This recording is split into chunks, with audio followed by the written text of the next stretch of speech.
আমাদের নিজেদের সংযম শুধু এক মাসের জন্য নয়, সারা বছরই আমরা সংযম আমাদের করতে হবে। বাংলাদেশের প্রেক্ষাপটে আমরা যখন ঈদ পালন করি, সেই ঈদের ভিতরে দিয়ে আমরা সকলে আল্লাহর কাছে কায় মনোবাক্যে আমাদের জাতির পিতা বঙ্গবন্ধু শেখ মুজিবুর রহমান, মাননীয় প্রধানমন্ত্রী জননেত্রী শেখ হাসিনা এবং যারা রাষ্ট্র পরিচালনা করছেন, সংসদ সদস্যবৃন্দ, সকলের জন্য আপনারা সবাই দোয়া করেছেন। আমি আপনাদের কাছে আজকে যে কথাটা বলতে চাই সেটি হলো যে বাংলাদেশে এই 15 বছর চলছে মাননীয় প্রধানমন্ত্রী শেখ হাসিনা, অনেক বড় বড় প্রকল্প বাস্তবায়িত হয়েছে। আজকে পদ্মা সেতু হয়েছে বলে আমরা খুব দ্রুততার সাথে যাতায়াত করতে পারছি। ঢাকায় মেট্রো রেল, আপনারা নিশ্চয়ই টেলিভিশনে দেখেছেন, পত্রিকাও দেখেছেন, মেট্রো রেলে উপচে পড়া ভিড়, কিভাবে মানুষ মেট্রো রেলে একটু ভ্রমণ করবে। ঠিক। তারপরে আপনার কর্ণফুলী নদীর তলদেশ দিয়ে যে টানেল করা হয়েছে, অর্থাৎ রাস্তা করা হয়েছে, সেই টানেলও খুব শীঘ্রই উদ্বোধন হবে। এই সকল উন্নয়নের পর বাংলাদেশের অর্থনৈতিক অবস্থা পাল্টে গেছে। আপনারা নিজেরাই বুঝতে পারেন, আমাদের হয়তো অনেকের অনেক কষ্ট হয়েছে, জিনিসপত্রের দাম বেড়েছে, নিঃসন্দেহে জিনিসপত্রের দাম বেড়েছে, কথা অস্বীকার করা যাবে না। জিনিসপত্রের দাম বাড়ার মধ্য দিয়ে আমাদের মানুষ কষ্ট পাচ্ছে।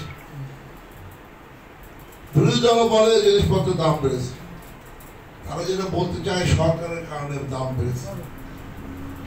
তারা আসল কথাটা কিন্তু বলতে চায় না, বলেন না রাজনীতির কারণে। আজকে আপনারা জানেন ইউক্রেন এবং রাশিয়ার যুদ্ধ চলছে।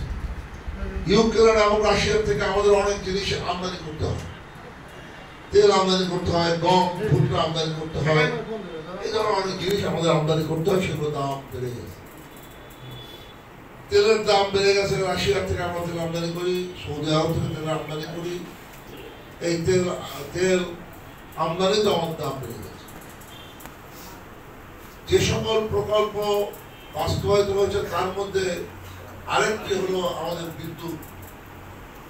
আজ থেকে যদি 15 বছর আগের কথা চিন্তা করেন, তাহলে বিদ্যুতের কি পরিস্থিতি ছিল আর এখন বিদ্যুতের কি পরিস্থিতি, এগুলো আপনারা নিজেরাই উপলব্ধি করতে পারছেন। আমরা মনে করি যে বিদ্যুৎ উৎপাদনের কারণে সব দিক থেকে আজকে এত প্রচন্ড গরম, মানুষ অন্তত বাতাস খেতে পারে। আমরা যারা এখানে বসে আছি, বয়স 50, 60, 70 এরকম যারা, তাদের নিশ্চয়ই মনে আছে গ্রামে আমাদের মায়েরা পাখা দিয়ে বাতাস করে আমাদের ঘুম পাড়ে। গ্রামে কেন, আমরাই তো 1965 সালে মাদারীপুরে বিদ্যুৎ আসছে, তার আগে পর্যন্ত তো আমাদের মা পাখা দিয়ে বাতাস করে আমাদের ঘুম পাড়ে। আজকে আল্লাহ রসুল রহমান যে আমরা এখন ফ্যানের বাতাস খেয়ে পড়ি। আবার যারা একটু মানে ভালো টাকা পয়সার মালিক, আমরা এখন এসিতেও ঘুমাই। এই অবস্থা বাংলাদেশের পরিবর্তন সাধিত হয়েছে। খাদ্য ঘাটতি নেই, যেখানে একসময় আমাদের খাদ্য ঘাটতি ছিল, দুর্ভিক্ষ হতো, মানুষ না খেয়ে থাকতো, এই অবস্থা কিন্তু এখন আছে। একসময় মানুষ নিঃসব মার্কেট, অর্থাৎ গরিব মানুষের জন্য, গরিব মধ্যবিত্ত মানুষের, ইউরোপ থেকে আমেরিকা থেকে পুরান কাপড় এনে এখানে বিক্রি করতো, বলতো নিঃসব মার্কেট।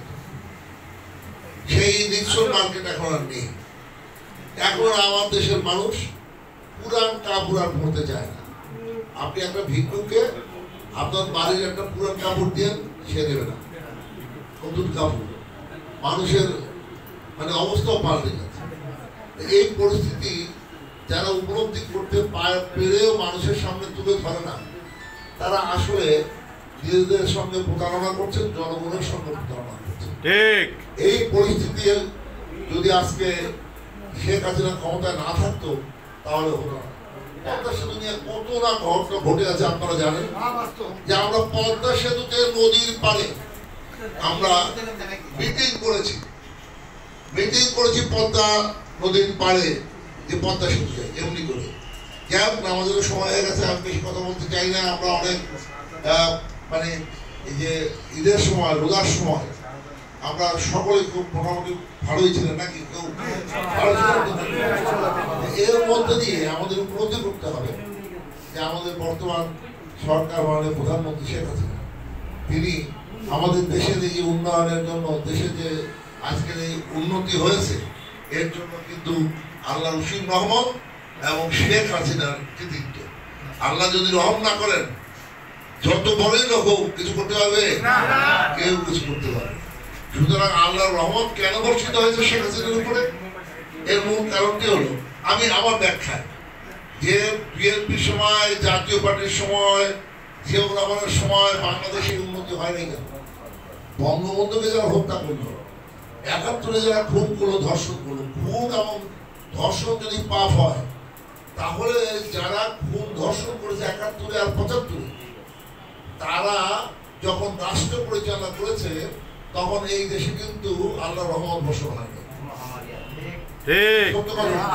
বলে না যে লক্ষ্মী, যে ঘরে পাপ থাকলে লক্ষ্মী দরজা খুলে পড়ায় যায়।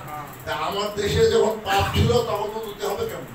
ঠিক বঙ্গবন্ধুর হত্যাকারী এবং এই যে ৭১ যে যুদ্ধ অপরাধী বিচার করার মধ্য দিয়ে বাংলাদেশে যখন পাপকে একটা ঝেঁটাইয়া বিদায় করে দিয়েছে শেখ হাসিনা, তারপর থেকে আমার দর্শন শুরু হয়েছে।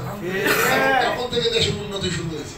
তখন থেকে আপনি এখন মানে একটা গাছ লাগালেও ভালো ফল হয়, ১০০ গাছ লাগালে ফল হয়নি। এখন দেখছেন কিভাবে মানুষ কৃষি কাজে জড়িত হয়ে গেছে। মানুষ কেউ ইনশাআল্লাহ না খেয়ে নাই বলেই মানুষ ভালো আছে। ঘরে যদি চাল থেকে, ডাল থেকে, আর কিছু লাগে না, অটোমেটিক্যালি মানুষ কিন্তু শান্তিতে থাকে। সেই দিক থেকে আমরা ইনশাআল্লাহ অনেক ভালো। আমরা সবাই, আপনারা দোয়া করবেন।